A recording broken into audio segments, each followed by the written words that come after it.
saya di sini dari kelompok 11. Saya Sita Amalia sebagai moderator dan teman saya Zuriati Fitra sebagai pembekalan juga menjawab pertanyaan bersama dengan saya. Kami dari kelompok 11 yang berjudul Hakikat Hukuman dalam Pendidikan Islam. Baik. Pertama, salawat serta salam kita hadirkan kepada baginda Rasulullah SAW yang semoga syafaatnya diberikan di akhirat kelak. Amin.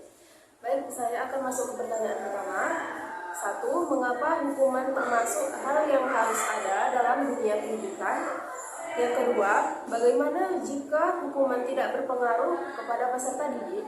Yang ketiga, mengapa peserta didik suka dengan hal-hal yang menantang? 4. Bagaimana hukuman yang sesuai bagi peserta didik ketika melanggar peraturan?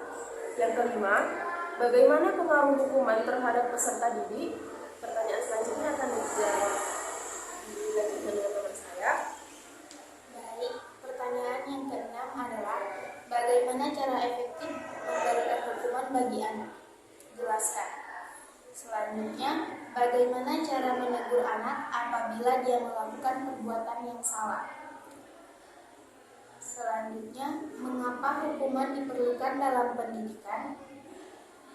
Yang kesembilan, mengapa hukuman dan penghargaan itu menjadi faktor penting yang mempengaruhi prestasi belajar siswa? Dan yang terakhir, mengapa perlu pemberian hukuman kepada anak yang melanggar disiplin? Baik, kami akan menjawab pertanyaan-pertanyaan yang telah kami cari dari judul berikut.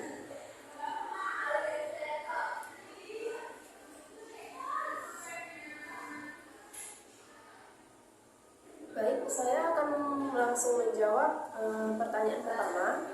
Mengapa hukuman termasuk dalam hal yang harus ada di dunia pendidikan? Menurut saya itu yang saya dapatkan dari beberapa sumber, hukuman merupakan alat pendidikan represif, disebut juga alat pendidikan korektif yang bertujuan untuk menyadarkan anak kembali kepada hal-hal yang benar atau yang tertib.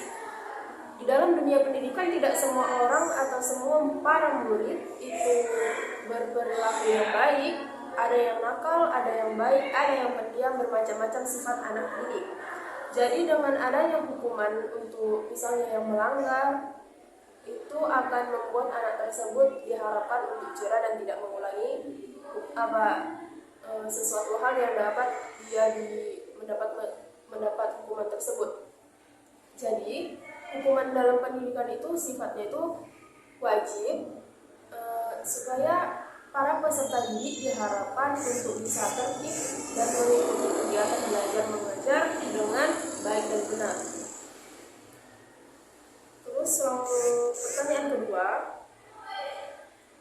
bagaimana jika hukuman tidak berpengaruh kepada peserta didik? Jika hukuman itu adalah tindakan terakhir yang diberikan kepada anak karena telah melakukan pelanggaran. Artinya, hukuman dilakukan jika telah diberikan peringatan dan teguran yang baik, tapi tidak berubah ke arah yang lebih baik, maka cara terakhir ialah diberi hukuman. Hal tersebut supaya anak menyadari kesalahannya dan tidak mengulanginya kembali. Diharapkan ya seperti itu anak menjadi lebih baik perilakunya. Lanjut ke pertanyaan ketiga, mengapa peserta didik suka dengan hal-hal yang menantang? Sebagai peserta didik pasti ada rasa penasaran, ingin mencoba hal-hal baru. Jadi dia tuh misalnya ada perlombaan, dia fokus, dia suka di bidang itu, dalam perlombaan dia suka di fokus bidang itu, dia tuh ingin mencoba dalam hal perlombaan. Beberapa anak akan merasa tuh dia tertantang, dia akan menjadi lebih berani jika mengikuti perlombaan seperti itu, apalagi yang akan perlombaan yang tampil di depan banyak orang. Dia melatih keberaniannya, melatih percaya dirinya, supaya dia bisa terlatih dan terbiasa berbicara di depan orang banyak. Jadi hal-hal seperti itu yang membuat anak semakin tertantang dan mencoba hal baru setiap saatnya. Lanjut ke pertanyaan keempat, bagaimana sih hukuman yang sesuai bagi peserta didik yang melanggar peraturan? Jawabannya itu ada di teori pemberian hukuman. Teori pemberian hukuman itu berlaku jika sesuai dengan umurnya. Jadi jika anak itu masih di pendidikan sekolah dasar, maka hukuman yang berlaku itu ya yang sesuai dengan umurnya dan bisa dia lakukan dengan sesuai umurnya. Jika dia sudah beranjak dewasa atau remaja, dia juga sudah bisa dibilangi dan dia akan mengerti. Tapi jika misalnya masih di umur pendidikan dasar, yang masih umur muda, kita harus memberikan pemahaman lebih lembut dan lebih menyayangi dia dalam hal kasih sayang, supaya dia itu tidak takut, tetapi dia itu paham apa maksud kita supaya dia tidak mengulangi hal tersebut. Lain halnya jika peserta didik yang melanggar aturan itu sudah belajar di SMP atau SMA, mereka sudah bisa memahami perkataan seorang guru.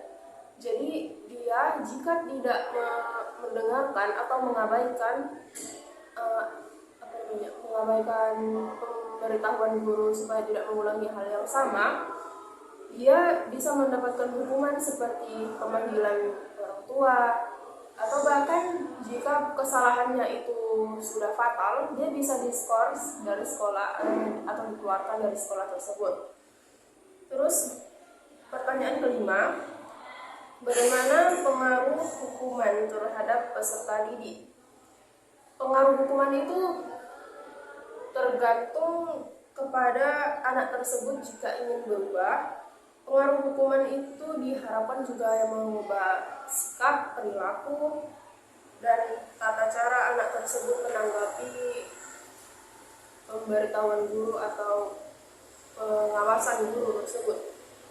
Hukuman ini biasanya diberikan oleh guru BK, bimbingan konseling, karena di setiap sekolah biasanya juga ada guru BK yang selalu mengawasi setiap anak, setiap permasalahannya.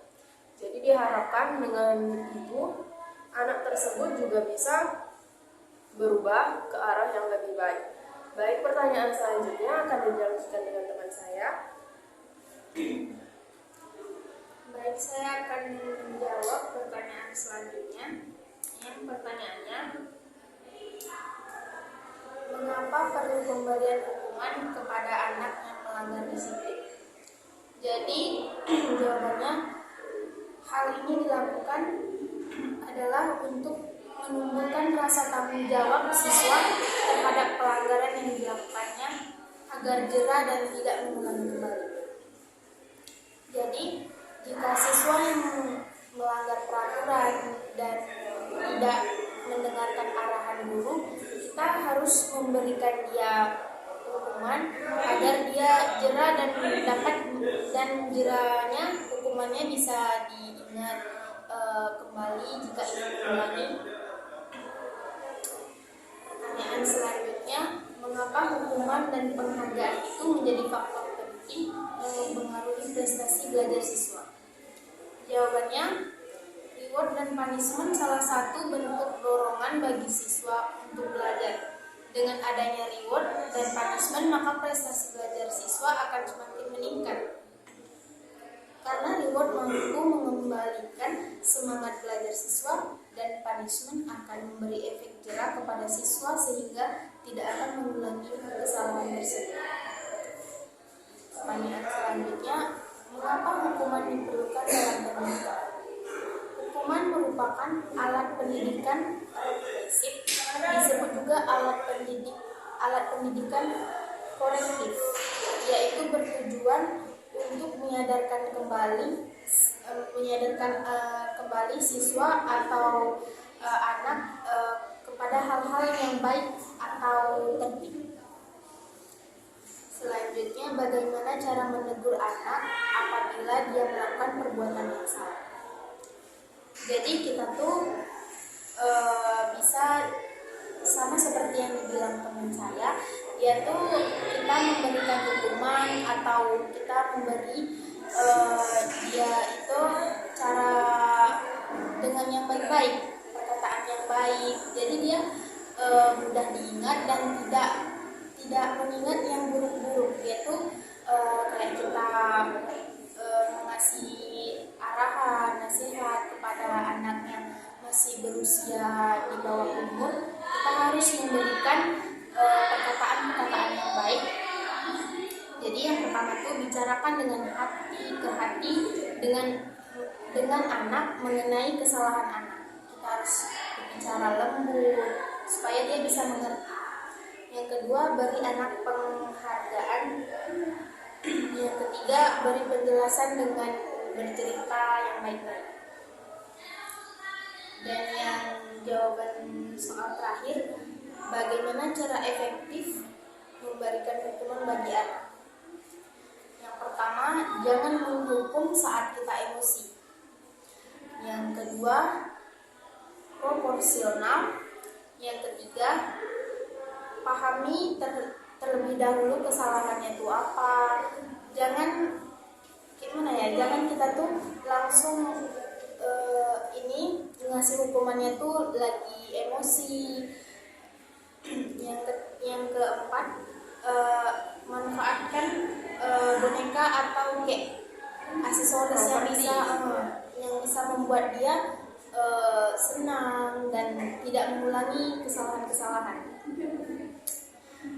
Mungkin itu saja jawaban dari soal terakhir. Sekian pertanyaan yang telah kami dapatkan juga telah kami diskusikan untuk mata kuliah Filsafat Pendidikan Islam. Sekian dari kelompok 11 dan Assalamualaikum warahmatullahi wabarakatuh.